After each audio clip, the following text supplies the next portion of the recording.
আসসালামু আলাইকুম রহমতুল্লাহ বরকাত। এই হলো আমাদের কষ্টের প্রবাসী জীবন। দেখেন, এই হলো মরুভূমির সাইড আর কি। এই হলো আমরা মরুভূমির সাইডে আছি। আমরা সকালবেলা ওইটা কাজে যাওয়া লাগে আর কি।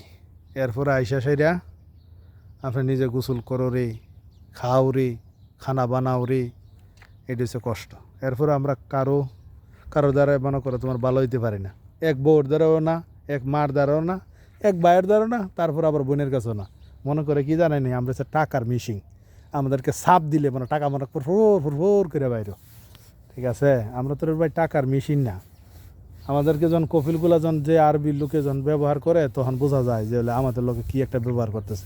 এরপরেও আমরা তো মোমবাতি, তো মনে করো যে নিজের নিঃশ্বাস হয়ে শেষ হয়ে সেরা ওই ঘরের মানুষ আলো দিই। এইটা হইলে আমরা প্রবাসী। আমাদেরকে মানুষের মনে করে আমরা টাকার মেশিন। ঠিক আছে, তাহলে বাইরে প্রবাসীদের জন্য আমি চাই কিছু একটা বলার জন্য আর কি।